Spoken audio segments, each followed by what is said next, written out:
A seleção natural é um dos pilares da biologia moderna, mas, desde o seu início, ela enfrenta uma crítica filosófica bastante fundamental, a de que talvez não seja exatamente uma teoria científica, mas sim uma tautologia. Vamos mergulhar nesse problema? Essa crítica foi colocada de uma forma muito precisa pelo biólogo C.H. Waddington. A preocupação é que a teoria da seleção natural, na sua essência, pode ser uma afirmação que é verdadeira por definição. E isso, para uma teoria científica, é um problema sério, um problema bem profundo. Para a gente entender essa crítica, é fundamental definir o que é uma tautologia. É uma declaração que é verdadeira só pela sua própria estrutura lógica, como dizer, todos os solteiros não são casados. Ela não nos diz nada de novo sobre o mundo e é impossível provar que está errada. Uma teoria científica, por outro lado, precisa ser falseável, ou seja, precisa existir um cenário em que se possa demonstrar que a teoria está incorreta. Agora, vamos ver como essa lógica circular aparece nas próprias descrições fundamentais da teoria. Essa potencial circularidade pode ser encontrada lá atrás nos escritos originais de Darwin. Ele descreve o processo como a preservação de variações favoráveis. Mas como definimos que uma variação é favorável? A resposta é porque ela foi preservada. Um termo é definido pelo outro, o que cria um circuito lógico fechado. E isso ilustra muito bem o problema com a famosa frase de Herbert Spencer, sobrevivência do mais apto, que Darwin acabou adotando. A frase vira um ciclo perfeito de definições. Perguntamos, o que sobrevive? A resposta, o mais apto. Essa lógica circular continua em muitas definições modernas, onde os conceitos de adaptação, aptidão e seleção natural estão todos interligados. As adaptações são traços que aumentam a aptidão. A aptidão resulta em sobrevivência pela seleção natural, e a seleção natural é o mecanismo que espalha as adaptações. É um sistema de definições que se refere a si mesmo. Diante dessa crítica, vários pensadores importantes tentaram resolver a tautologia, mas os argumentos deles, quando examinados de perto, se mostraram insuficientes. Stephen Jay Gould, por exemplo, argumentou que a aptidão pode ser determinada a priori, ou seja, antes do fato. Assim como o engenheiro projeta uma ponte para aguentar um certo peso, a natureza daria soluções para problemas ambientais conhecidos. Para Gould, era óbvio que um pelo mais grosso seria uma vantagem num clima que estava esfriando. O contra-argumento, porém, é que para a grande maioria das características biológicas é impossível saber de antemão se elas são adaptativas. Uma pequena mudança na cor de uma pena, 1 milímetro a mais numa asa, qual trará vantagem? A resposta só pode vir da observação empírica dos resultados, não de um projeto teórico.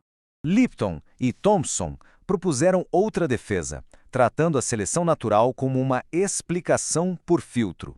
A ideia é que a teoria simplesmente postula a existência de um filtro ambiental que seleciona certas características. O trabalho dos cientistas, então, seria descobrir os detalhes e as pressões específicas desse filtro em cada caso. O problema aqui é que essa explicação é geral demais. Dizer que existe um filtro é um truísmo, é uma verdade óbvia para qualquer processo natural. É como dizer que algo aconteceu por alguma razão, sem especificar qual é essa razão. Isso não salva a teoria da acusação de ser vazia de conteúdo que possa prever algo. Então, o ponto crucial é que a solução para esse dilema filosófico exige uma mudança fundamental na forma como o próprio conceito de aptidão é entendido. A solução moderna é conhecida como a interpretação da propensão da aptidão. Essa abordagem muda o foco. A aptidão não é mais definida pelo resultado observado, o que de fato sobreviveu, mas sim como uma disposição ou probabilidade. A aptidão se torna o grau esperado, a previsão de sobrevivência e reprodução de um organismo em um certo ambiente. E é justamente aqui que essa reformulação quebra o círculo lógico. Uma previsão, a aptidão esperada, é uma hipótese independente do resultado empírico, a sobrevivência real. Agora, a teoria pode ser confrontada com a realidade. Se a previsão falhar, a hipótese sobre a aptidão pode ser revista ou descartada. Isso devolve à seleção natural o seu status de teoria científica testável. Mas essa solução, embora seja muito elegante, vem com um custo importante. Ela expõe o quão desafiador é, na prática, fazer previsões precisas sobre a aptidão. Como Bittel e Finsen demonstraram, definir a aptidão esperada não é algo trivial. Qual organismo é mais apto? Aquele que produz muitos descendentes com baixa chance de sobrevivência a longo prazo, ou aquele que produz poucos, mas com alta chance de sobrevivência? A resposta depende do horizonte de tempo e do modelo estatístico que for escolhido. Isso revela uma verdade fundamental. Aptidão não é uma propriedade intrínseca de um organismo, como sua massa ou sua cor. É, na verdade, um conceito, uma ferramenta que os biólogos constroem para modelar e prever a dinâmica evolutiva. O argumento central aqui é o seguinte: os limites que encontramos para prever a evolução não são problemas temporários, que um dia vamos superar com mais dados ou computadores mais potentes. Na verdade, eles são uma característica fundamental, intrínseca, da própria teoria. Como observaram Alexander Rosenberg e Frederic Bouchard, a aptidão é uma construção totalmente contextual. O valor dela depende sempre de um intervalo de tempo específico, de um ambiente particular, do modelo estatístico que escolhemos para analisar e até mesmo dos critérios que usamos para medir o que é sucesso. Ou seja, o ponto crucial é este: qualquer previsão baseada na aptidão é condicional ao modelo que está sendo utilizado. Ela não é uma dedução que vem de uma lei imutável da natureza. Mas a dificuldade não para na modelagem da aptidão. Existe outra força em jogo, uma que não é marginal, mas sim uma parte constitutiva do processo evolutivo, o acaso. O acaso se manifesta de duas maneiras centrais. Primeiro, a variação. As mutações que geram a novidade são aleatórias em relação à sua utilidade adaptativa, uma descoberta que foi solidificada por Luria e Delbruck. Segundo, como demonstrou Sewall Wright, a deriva genética causa flutuações puramente aleatórias na frequência dos genes, especialmente em populações que não são infinitamente grandes. Bom, além do acaso e da modelagem, a evolução carrega um imenso peso da história. Ela não é apenas um processo de dinâmica de populações. Ela é a história natural acumulada, o que a torna fundamentalmente dependente da sua própria trajetória. E isso nos leva à brilhante ideia de contingência de Stephen Jay Gould. Ele dizia que, se a fita da vida fosse rebobinada e tocada de novo, os resultados provavelmente seriam bem diferentes.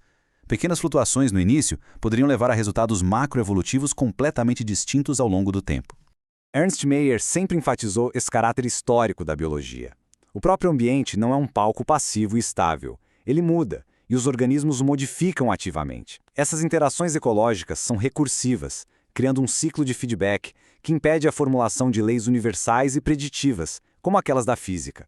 Pense no seguinte: o número de combinações genéticas possíveis é astronomicamente vasto.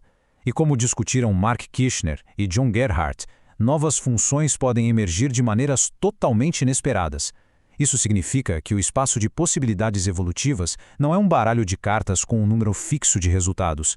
É um sistema fundamentalmente aberto, onde cartas novas podem ser criadas a qualquer momento. Previsões robustas exigem um sistema fechado, com variáveis controladas. A evolução é o exato oposto. Ela envolve interação não linear de genes, organismos, populações, comunidades ecológicas e até mesmo fatores geológicos e climáticos. Tudo isso nos leva a uma distinção central: a diferença entre o tipo de previsão que a evolução pode alcançar e o tipo que, por sua própria estrutura, ela simplesmente não pode. A biologia evolutiva é capaz do que podemos chamar de previsibilidade fraca. É parecida com a de um meteorologista. É possível estimar resultados probabilísticos locais, como a chance de chover amanhã. O que permanece fora de alcance é a previsibilidade forte, que é mais como a de um astrônomo, que consegue deduzir a posição exata de um planeta daqui a 100 anos a partir de leis gerais e imutáveis. Então, para resumir, as barreiras são inerentes ao sistema. A aptidão é um modelo contextual, a variação é estocástica, a história é contingente, o espaço genético é aberto e todo o sistema ecológico não pode ser fechado ou totalmente enumerado. Portanto, a esperança de que mais dados ou mais poder computacional um dia permitirão uma previsibilidade forte é, no fundo, incompatível com a própria arquitetura da teoria evolutiva. A imprevisibilidade não é uma falha a ser superada, mas sim uma consequência direta e lógica da teoria.